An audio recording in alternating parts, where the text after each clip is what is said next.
Assalamualaikum warahmatullahi wabarakatuh. Pada pertemuan kali ini kita akan membahas sumber hukum Islam, yaitu mutafaq dan muhtalaf.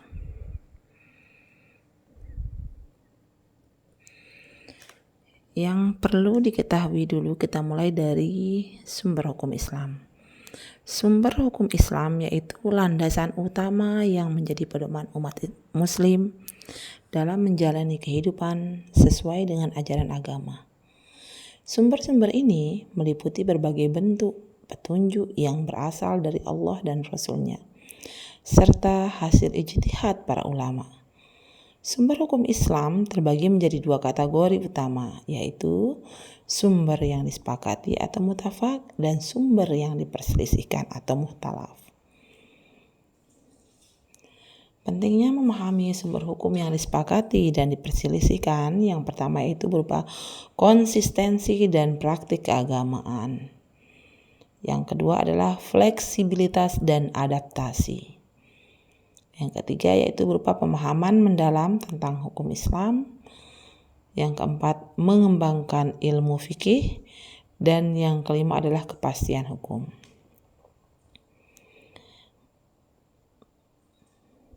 Sumber hukum Islam yang mutafaq yaitu Al-Quran.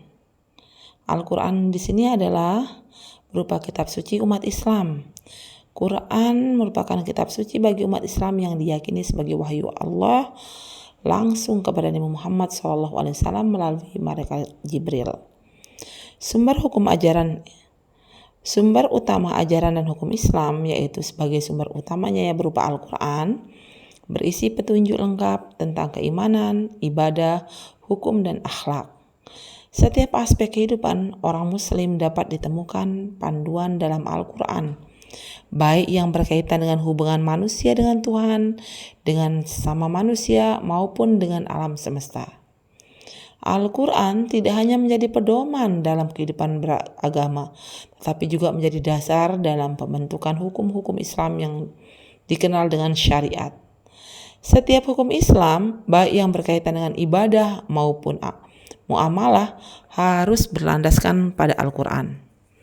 Oleh karena itu, memahami dan mengamalkan ajaran Al-Quran adalah kewajiban setiap muslim.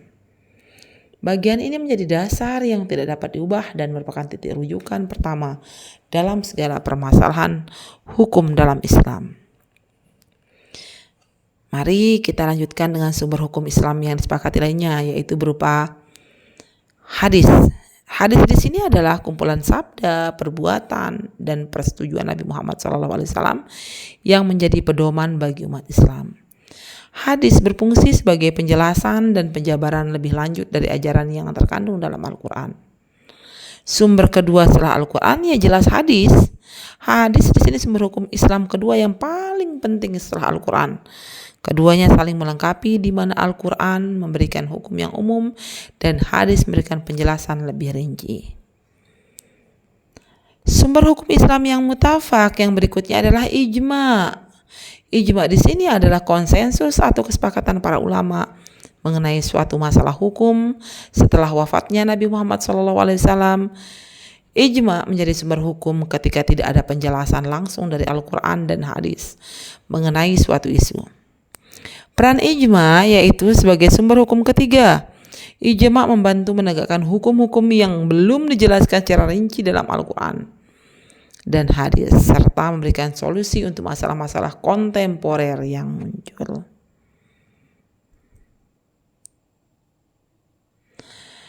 Sumber hukum Islam yang mutafaq ijma sebagai konsensus ulama, yaitu ijma kesepakatan atau konsensus para ulama mengenai suatu masalah hukum setelah wafatnya Nabi Muhammad SAW.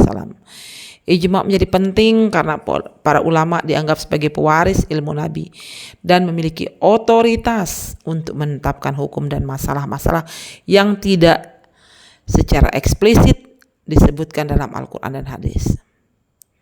Disepakati sebagai sumber hukum setelah Al-Quran dan hadis, ijma dianggap sebagai sumber hukum yang ketiga setelah Al-Quran dan hadis.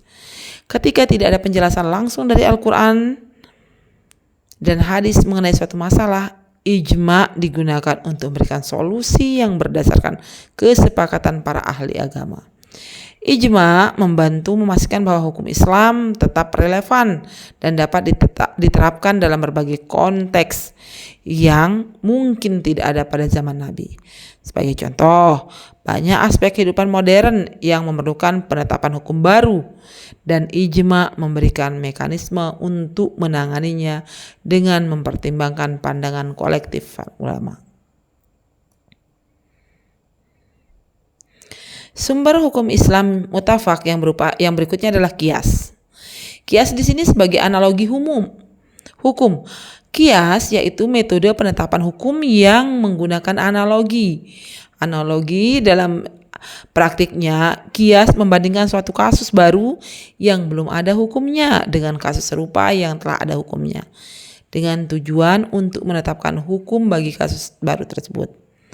Menggunakan kasus yang sudah ada, yaitu proses ini melibatkan identifikasi kesamaan antara kasus baru dan kasus lama, termasuk faktor-faktor yang menjadi dasar penetapan hukum.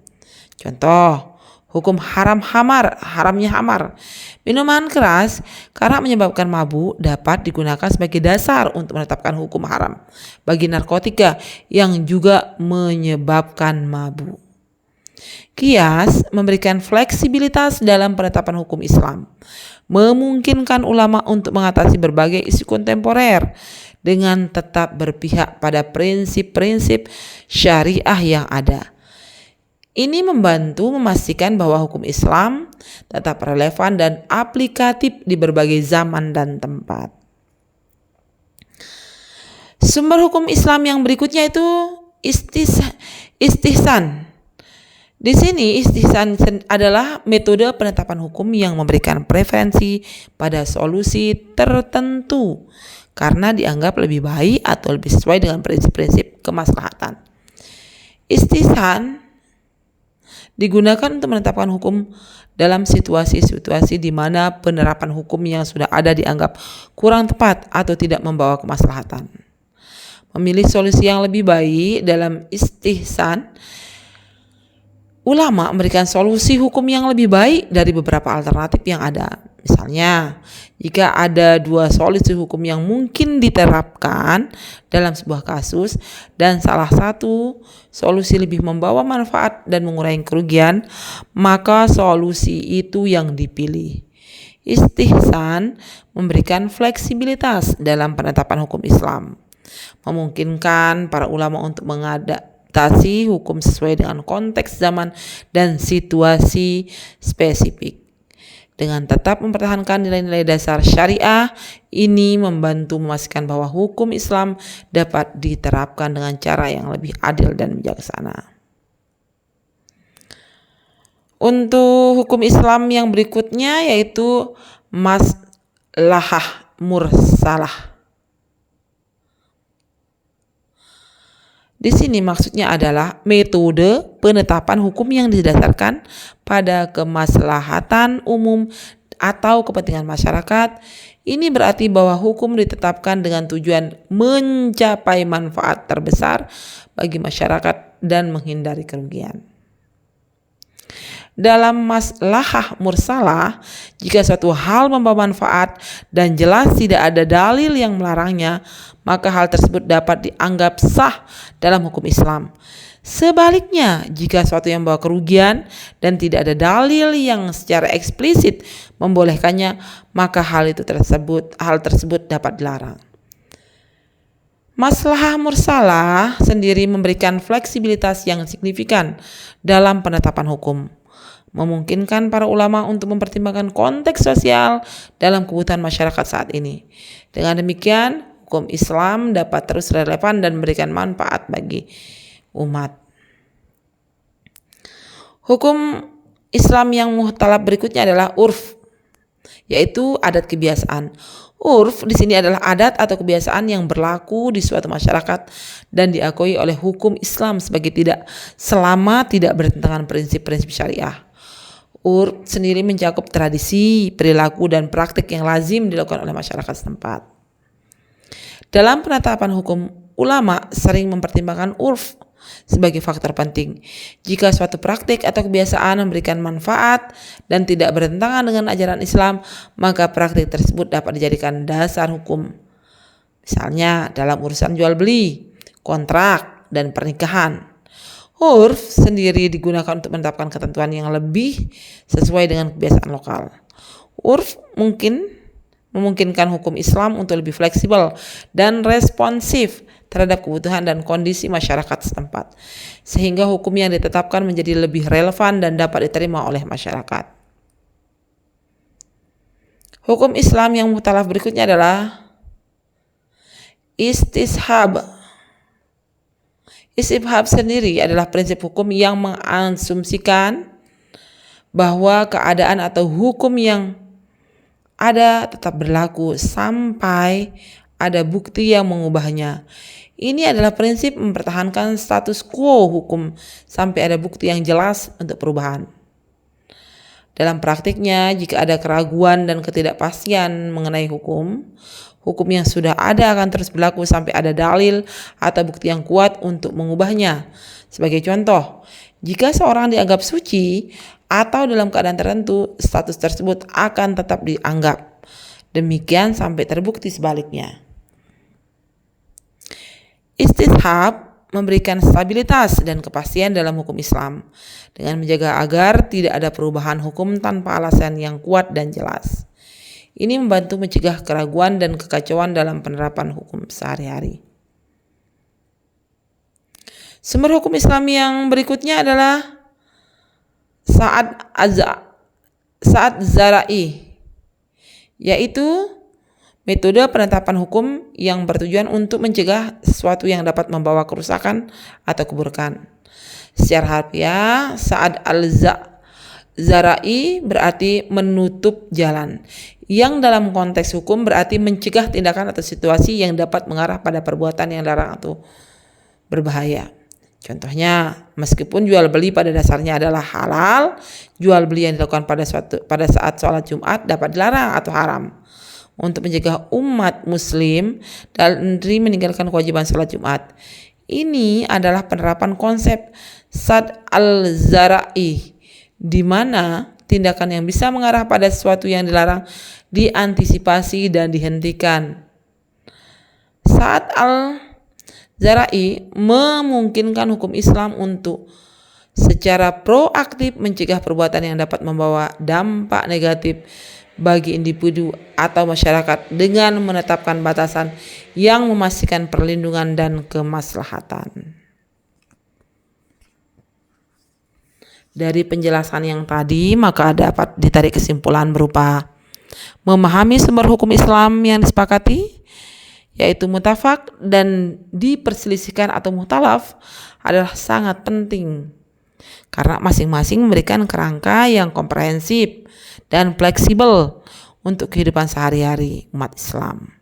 Sumber yang disepakati seperti Al-Quran, hadis, ijma' dan qiyas menyediakan dasar yang kuat dan konsisten untuk ajaran dan praktik keagamaan, memastikan bahwa fondasi hukum Islam tetap kokoh dan jelas. Di sisi lain, sumber hukum yang diperselisihkan seperti istihsan, maslahah mursalah, urf, istishab, dan Sa'ad al-Zara'i menawarkan fleksibilitas dan adaptasi yang dibutuhkan untuk menjawab masalah-masalah kontemporer dan kondisi yang terus berubah. Keseimbangan antara keduanya memastikan bahwa hukum Islam tidak hanya teguh dan berprinsip tetapi juga relevan dan aplikatif dalam berbagai konteks sosial, budaya, dan waktu. Ini membantu umat Muslim menjalani kehidupan yang selaras dengan nilai-nilai agama, sambil tetap mampu beradaptasi dengan tantangan zaman modern dengan pemahaman yang mendalam tentang kedua jenis sumber hukum ini. Umat Islam dapat lebih bijaksana dan menetapkan ajaran agama dalam setiap aspek kehidupan mereka, dari ibadah hingga hubungan sosial, ekonomi, dan etika. Demikian penjelasan saya untuk materi kali ini. Saya berharap kita sama-sama bisa tetap belajar. Assalamualaikum warahmatullahi wabarakatuh. wabarakatuh.